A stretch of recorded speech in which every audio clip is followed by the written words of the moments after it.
Hello. അപ്പൊ ഇന്നത്തെ ഊണ് നോക്കിയാലോ. ഇതിൽ രണ്ട് സ്പെഷ്യൽ കറികളുണ്ട് കേട്ടോ. ഒന്ന് നമ്മുടെ സാധാരണ ബീൻസും ക്യാരറ്റും മുട്ടയും കൂടി തോരൻ വെച്ചത്. അത് ഞാൻ ആദ്യമായിട്ടോ വെക്കുന്നത്. പക്ഷെ മുട്ട കൂടി ഇടുമ്പോൾ നല്ല ടേസ്റ്റ് ഉണ്ട് കേട്ടോ. അതുപോലെ പാവയ്ക്ക വറുത്തത്, പിന്നെ രാവിലത്തെ ചെറുപയറ്, അതുപോലെ തന്നെ സ്പെഷ്യൽ ഒരു ഐറ്റം കേട്ടോ മത്തങ്ങ മോരുകറി. ഞാൻ ആദ്യമായിട്ടാണോ മത്തങ്ങ വെച്ച് മോരുകറി ഉണ്ടാക്കുന്നത്. പക്ഷെ അടിപൊളി ടേസ്റ്റ് ആണ് കേട്ടോ. നമ്മൾ മോരുകറി സാധാരണ ഉണ്ടാക്കില്ലേ അതിനേക്കാളും കുറച്ചുകൂടി നല്ല ടേസ്റ്റ് ഉണ്ടായിരുന്നു. കാരണം മത്തങ്ങ നന്നായിട്ട് ഉടച്ചിട്ടൊക്കെയാണ് ഞാൻ ഇതിനകത്ത് ചെയ്തത്.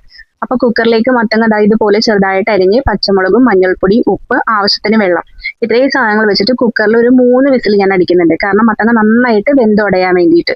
ഇനി നിങ്ങൾക്ക് ചട്ടിയിൽ വെച്ച് ചെയ്യണമെങ്കിൽ അങ്ങനെ ചെയ്യാം കേട്ടോ. മത്തങ്ങ ഒരുപാട് ഉടക്കിയുണ്ടെങ്കിൽ അങ്ങനെ ചെയ്തെടുക്കാം.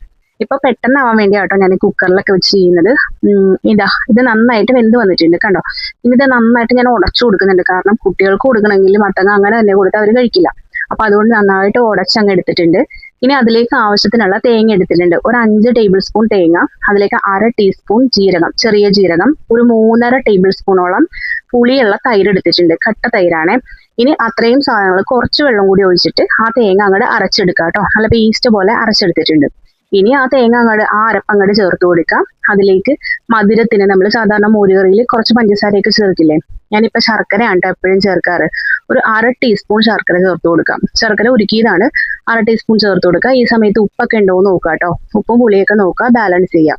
എന്നിട്ട് ഇത് നന്നായിട്ടൊന്ന് മിക്സ് ചെയ്തിട്ട് ഒന്നുകൂടെ നമ്മൾ സ്റ്റവ് ഓൺ ആക്കിയിട്ട് അതിൽ വെച്ചൊന്ന് ചൂടാക്കുക കേട്ടോ. തിളച്ച് വരണ്ട കേട്ടോ. ചെറിയൊരു ബബിൾസ് വരുമ്പോൾ തന്നെ നമുക്ക് ഇതിലേക്ക് താളിച്ചിടാം. താളിച്ചിടാനായിട്ട് വെളിച്ചെണ്ണയിൽ കടുകും, അതുപോലെ തന്നെ ഉലുവ, കറിവേപ്പില, വറ്റൽമുളക് ഇടാം. വറ്റൽമുളക് ഇല്ലാത്തതുകൊണ്ട് ഞാൻ ക്രഷ്ഡ് ചില്ലി, ചതച്ച മുളക് ഇട്ട് കൊടുത്തിട്ടുണ്ട് കേട്ടോ.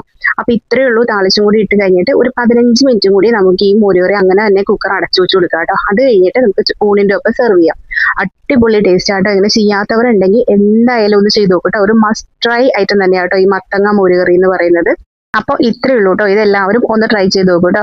അപ്പൊ അടുത്ത വീഡിയോ ആയിട്ട് വരുന്നവരേക്കും എല്ലാവർക്കും താങ്ക് യു. അതുപോലെ വീഡിയോ കാണുന്നവരെ ചാനൽ ഒന്ന് സബ്സ്ക്രൈബ് ചെയ്ത് സപ്പോർട്ട് ചെയ്യണേ.